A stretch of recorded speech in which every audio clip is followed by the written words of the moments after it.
Good morning, ladies and gentlemen, or rather, good morning, maybe good afternoon, or perhaps good evening, depending on when you are watching this.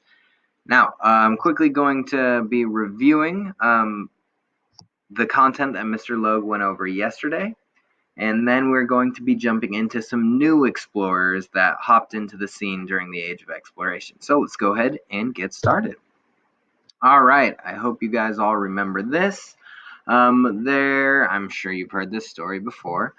There was a guy named Christopher Columbus who, in the year of 1492, sailed the ocean blue, and he, quote unquote, discovered the New World. And remember, we have that in quote unquote because he didn't actually discover it. There were already people living there. You can't discover something that's already been inhabited for such a long time. But I digress.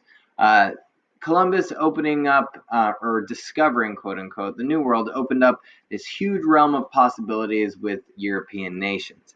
And one of the things that was a result of Columbus discovering the New World was this, the Treaty of Tordesillas. Now, you may remember that the Treaty of Tordesillas was an agreement that was created by the Pope that said that anything west of this line belonged to Spain, in red here, and anything east of this line belonged to Portugal.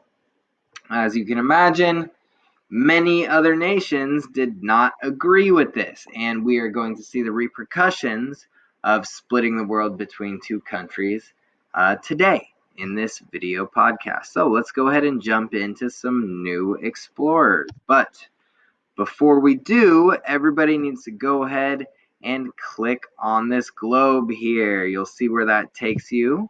If you do, you click on it, bam, click, and that will bring you into this Google Earth Voyager. Now, I'm going to come back to this in a second, but I first would like to start here. So, if you could please do me a favor and use a piece of paper or your ISN, and I would like you to write down the names of these explorers. We are going to be covering John Cabot, Amerigo Vespucci, Ferdinand Magellan, and Francis Drake. You guys can fill in the Columbus information on your own. Now, what do you need to write on this? Well, you want to write down any sort of important information. Basically, why is this person famous? Why are they somebody that is remembered from the Age of Exploration? And I'm going to go into those details today. All right, so the first person on our list here, let's go ahead and take a look. John Cabot.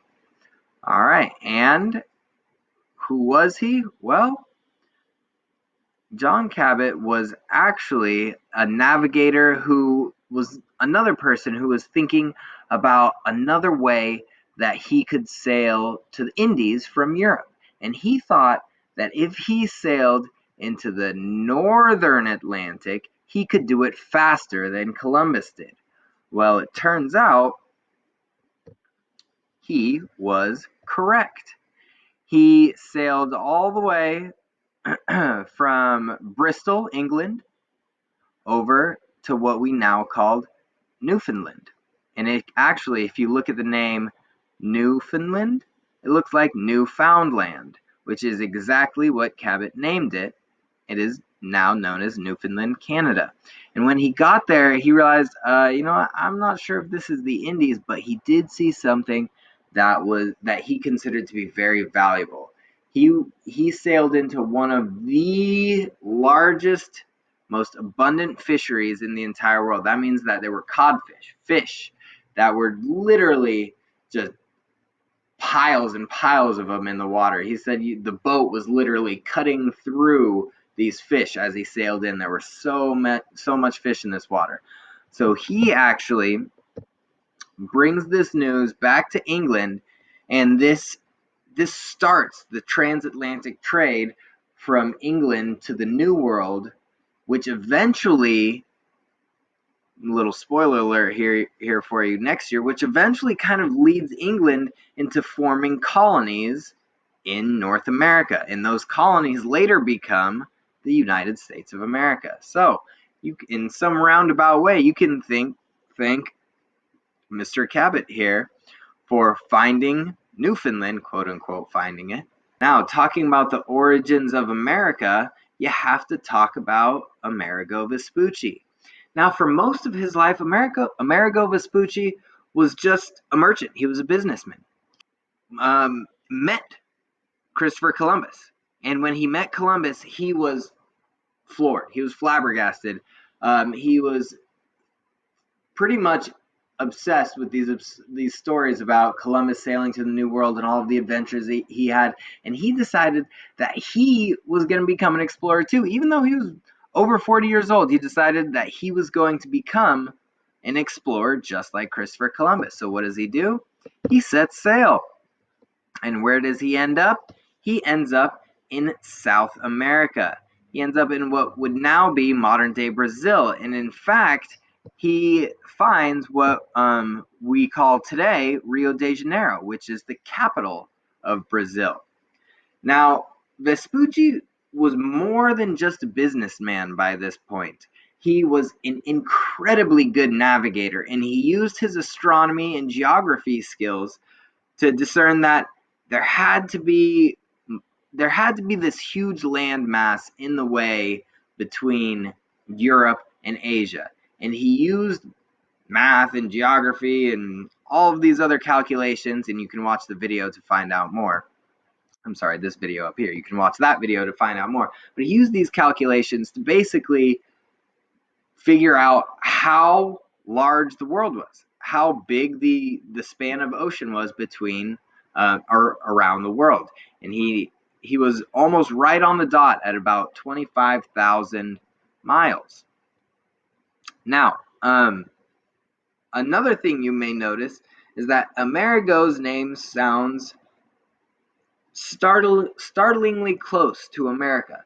And the reason that is because there were two map makers after Amerigo Vespucci died that decided that he was such an important person during the Age of Exploration that they put his name on the continents of South and North America. You can see that these famous map makers took his name, Amerigo, and they changed it a little bit and paid homage to him by naming these two new continents America.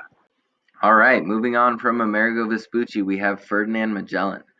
Ferdinand Magellan is credited with being the first person to circumnavigate the globe. That means the first person to sail all the way around the world. Now, Ferdinand Magellan actually was trying to reach these islands in Indonesia called the Moluccas. And there were a lot of really expensive spices there, but the only way to get there at the time was to go east. And Ferdinand Magellan thought that if you went west, you would actually be able to get there faster.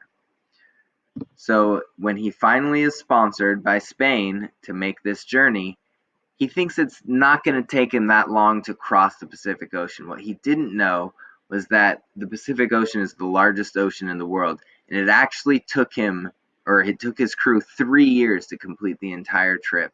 But along the way, Ferdinand Magellan actually died in the Philippines. So while his crew made it all the way back home, Magellan himself died. But he is still credited with being the first person to circumnavigate the globe. And our last and my favorite of these explorers is Sir Francis Drake. Now, the name Drake may sound familiar to you guys for a few reasons. I believe there's a terrible hip-hop artist with the name Drake. But also, if you've played any of the Uncharted games, one of the main characters, or the main character, Nathan Drake, is said to have descended from Francis Drake. Now, who was Sir Francis Drake? Well, Francis Drake was actually an English pirate. Yeah, that's right. He was a pirate.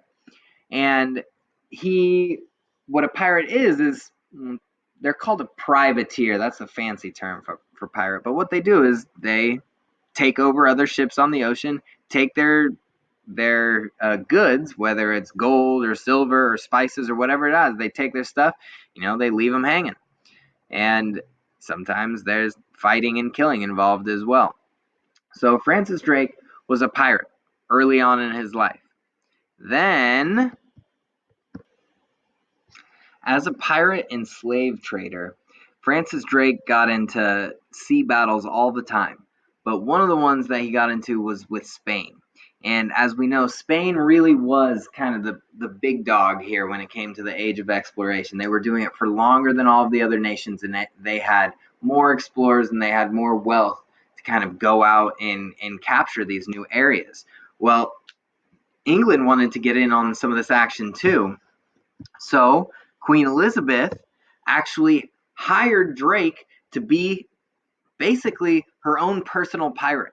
She gave him a privateering contract, which was basically a contract to be a pirate, and she told him that his job was to cause a ruckus for the Spanish. So he raided Spanish colonial settlements, and he pillaged their ships and he stole their goods all along Spanish-owned North America. And in doing so, he actually became the second person to circumnavigate the globe.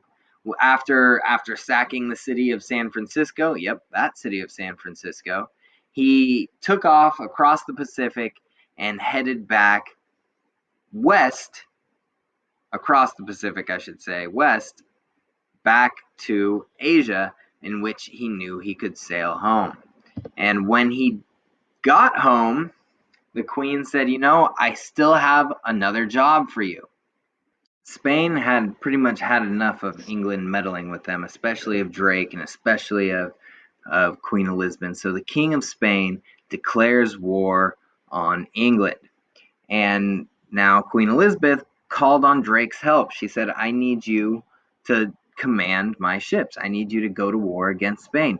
So Drake takes 25 ships and 1,800 soldiers, and with those 25 ships, he terrorizes Spain, not just the colonies of Spain, but also Spain itself. And what he actually does is a super, super risky move, but he takes a really small fleet and he sails them here into the Bay of Cadiz, where the Spanish were building their armada, their huge fleet of ships. And when all of those ships were built, they were just going to annihilate England in this war.